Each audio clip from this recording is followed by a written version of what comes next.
उत्तर प्रदेश विधान परिषद के चुनाव ने समाजवादी पार्टी की पोल खोल दी।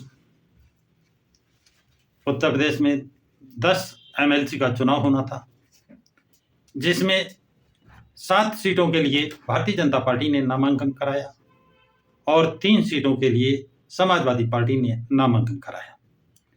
समाजवादी पार्टी के लिए 2 उम्मीदवार जिताने के लिए पर्याप्त बहुमत है।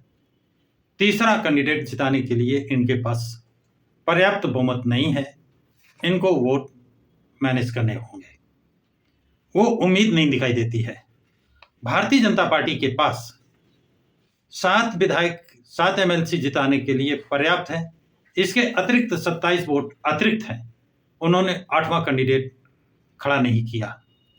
इससे सपा और भाजपा की मिलीभगत उजागर हुई और इस पर पर्दा डालने के लिए 15 फरवरी को आज एक 8वां कैंडिडेट घोषित किया गया। उसका नाम है संजय सेठ। और संजय सेठ पहले उसका संबंध समाजवादी पार्टी से रहा है। वो पहले एमएलसी समाजवादी पार्टी से था। इसके अलावा वो समाजवादी पार्टी का महत्वपूर्ण पद, बहुत ही महत्वपूर्ण पद, कोषाध्यक्ष रहा है। और कोषाध्यक्ष बहुत ही विश्वसनीय आदमी को बनाया जाता है, ये सर्वविदित है। और वो समाजवादी पार्टी का राष्ट्रीय कोषाध्यक्ष रहा है। उसका संपर्क समाजवादी पार्टी के कई विधायकों से है और उसको भारतीय जनता पार्टी ने अपना 8वां उम्मीदवार घोषित कर दिया है। इससे समाजवादी पार्टी कैसे निपटेगी? क्योंकि स्वामी प्रसाद मौर्य ने इनके नामांकन से, इनकी कार्यप्रणाली से खिन्न होकर इस्तीफा दे दिया था और उन्होंने आरोप लगाया था कि मैं पार्टी का राष्ट्रीय महासचिव हूं और मैं जो बात कहता हूं वो मेरी निजी बात कहकर खारिज कर दी जाती है, जबकि दूसरे जो राष्ट्रीय महासचिव हैं उनकी बात, पार्टी की बात मानी जाती है। तो ऐसा भेदभाव क्यों? इस भेदभाव से खिन्न होकर, नाराज होकर के उन्होंने इस्तीफा दिया। अब इतना ही नहीं, पल्लवी पटेल जो इस बात के लिए जानी मानी जाती है कि उन्होंने उप मुख्यमंत्री केशव प्रसाद मौर्य को सिरातू से चुनाव में हराया था और वो सोनेलाल पटेल की पुत्री हैं, अम्बेडकरवादी हैं। उनकी विचारधाराएं बौद्ध विचारधाराओं से हैं। उन्होंने जब इन कैंडिडेटों का नाम देखा, इनका आलोक रंजन, जया बच्चन और रामजी सुमन, तो उन्होंने कहा एक के अलावा 2 ये पीडीए कहाँ है? इसमें पीडीए नजर नहीं आ रहा है, ना पिछड़ा है ना मुस्लिम है। इसलिए मैं इस चुनाव में वोटिंग नहीं करेंगे, वोटिंग ना करने का, वोट ना देने का ऐलान कर दिया।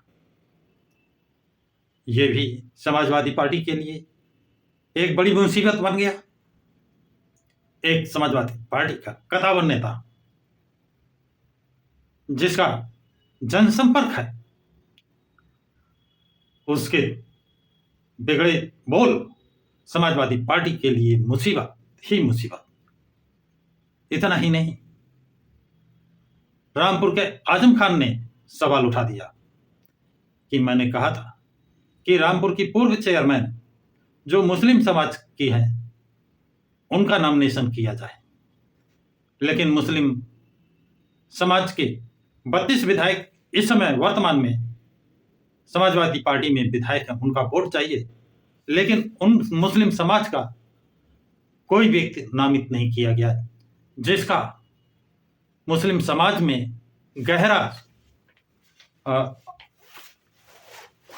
शोक है, कष्ट है और सवाल उठा रहे हैं कि मुस्लिम समाज का वोट चाहिए लेकिन उम्मीदवार नहीं चाहिए।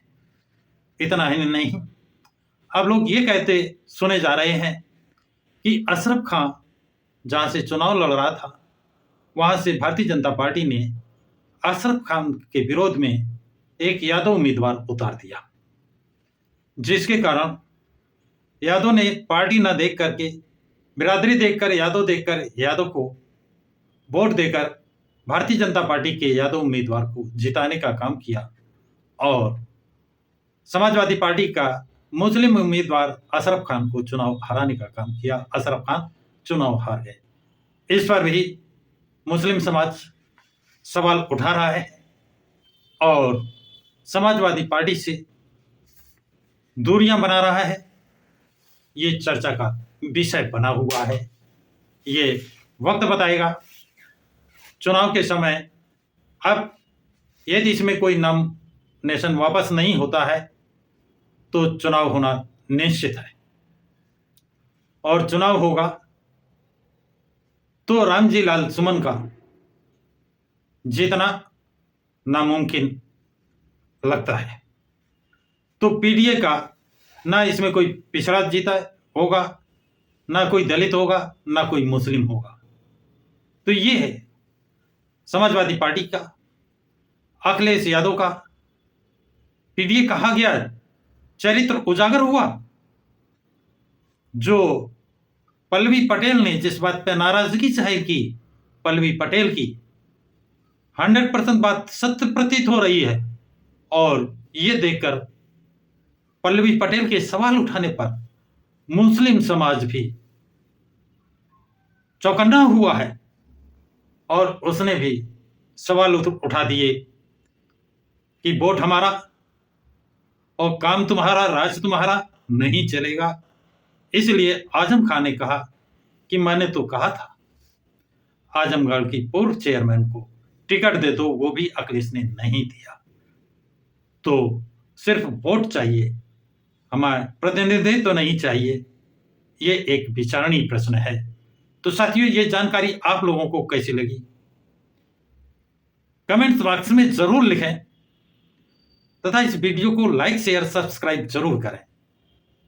हाँ साथियों, आप लोग वीडियो देखते हैं लेकिन 90% लोग सब्सक्राइब नहीं करते हैं। सब्सक्राइब भी कर दिया करें, अच्छी बात है। देखते रहिए। सभी साथियों को जय भारत, जय संविधान।